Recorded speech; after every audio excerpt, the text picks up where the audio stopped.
Hey guys, Comic Boom here to review Justice League Dark number 5 and the Chimpanzee Drinks.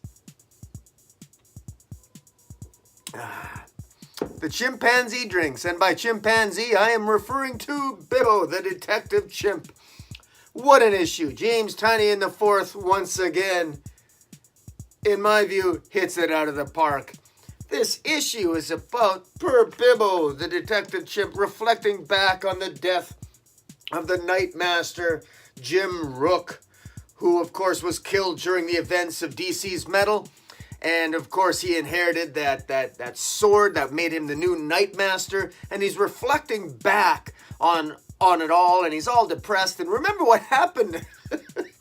What happened during, why am I laughing? It was horrific what happened. I mean, remember what happened during the events of Witching Hour, where Hecate sort of broke into the Oblivion Bar and basically, literally eviscerated and disemboweled and exploded and burned to death all of the patrons of the Oblivion Bar and most of the friends of Tracy 13. And now, what happened at the end of Witching Hour is it took Hecate was essentially defeated, and her power was, as we know, ended up in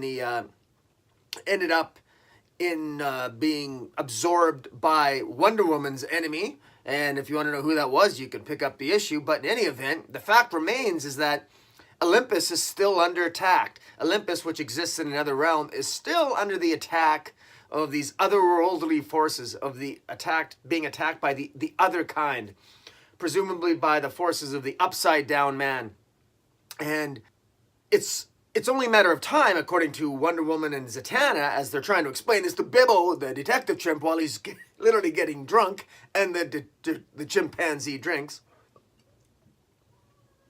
They're trying to explain this to him that, look, give us, we come with us to Olympus. We got to at least try to fight off these forces that are destroying Olympus. And if Olympus is completely destroyed, eventually they're going to make our way into our world, and this is not a good thing. And incidentally, guys, if you check out the first issue of J. Willow Wilson's Wonder Woman, there's a couple of creatures from Olympus that have also escaped in our realm, and a couple of animal-like anthropomorphic creatures from myth that have escaped into our realm from Olympus, and they show up in the pages of the first issue of J. Willow Wilson's Wonder Woman. You can check that out.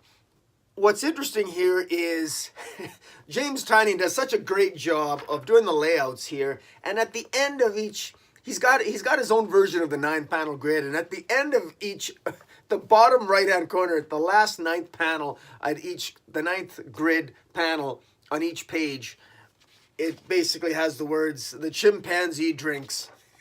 And it's basically stating all the reasons why Bibbo has to drink. And he's got a lot of reasons to drink. His bar's been destroyed. His best friend, Jim Rook, who was the previous Nightmaster, was killed in the events of Metal. The bar was destroyed. He's drinking about that. The events of Witching Hour, well, I mean, that was quite horrific. A lot of his friends died a second time. A lot of whatever friends didn't die when the Batman Who Laughs attacked in the Pages of Metal were killed by Hecate herself when she attacked the Oblivion Bar during Witching Hour. I mean, this guy's got a lot of reasons to drink, and he's got some secrets that he hasn't told the other members of Justice League Dark about. And he's drinking about that too, and it's quite good. Meanwhile, we got Constantine and Swamp Thing doing their own thing, that they're going to try to take out Dr. Fate. Normally, Kent Nelson is the person whose consciousness essentially controls the power of Nabu as Dr. Fate. But of course, Nabu has basically taken over Kent Nelson, and Nabu is now in complete control and has been corrupted. And I'm not really sure what Dr. Fate, what Nabu's agenda is, if it was the same as Hecate's was. I'm not really sure. That's a little bit unclear. All these magical forces, all these various magical factions, they don't really get along. It sort of reminds me of watching an old medieval movie where there seems to be different factions of magical powers on the earth, and they none of them seem to get along. It's almost like a Game of Thrones, but it's a game of magic where, you know, each individual house has their own way of viewing magic, and they're all sort of fighting for power. And so it's really odd here, because even John Constantine here, who is being sort of, is always dying from cancer, but it was the demon blood that was keeping him alive. That demon blood now has been corrupted, and he's dying anyway. And him and Swamp Thing basically apparently lied to Zatanna. I mean, per Constantine, he's always getting in trouble with Zatanna, the woman that he loves. But he lied clearly to Zatanna and Wonder Woman by telling them that apparently there was still fighting going on in Olympus, and apparently that was a lie. That was just to get them off the playing field, because John Constantine and Swamp Thing plan on sacrificing their lives in defeating Nabu, defeating Dr. Fate. That battle is it's hinted at here, and we see bits and pieces of that battle between Constantine, Swamp Thing, and Dr. Fate. But we don't get all of it. But we get some really great dialogue, and you really get a sense that this is really the end time. This is the end game. That Constantine or Swamp Thing, they basically resigned themselves to their fate, that they're going to die. Pardon the pun there. Resign themselves to their fate. Anyways, pun intended. And they don't care. They feel they need to sacrifice themselves to take out Nabu. Meantime, Bibbo, the detective chimp, he goes and he reluctantly ends up following Wonder Woman and Zatanna into Olympus, where, lo and behold, they run into the Blue Devil. And the Blue Devil is really pissed off at Bibbo, because apparently Bibbo, the detective chimp, has apparently at some point in the past made some sort of deal with the Blue Devil that he has backed out on, or he backed out of a deal or something. He betrayed the Blue Devil in some capacity, and that's gonna...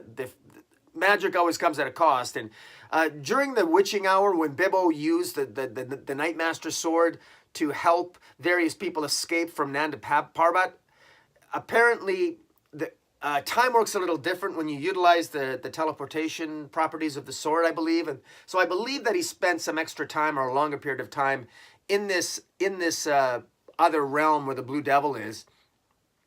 And apparently he must have betrayed somebody or pissed off the Blue Devil. But this is really good. I'm quite enjoying this.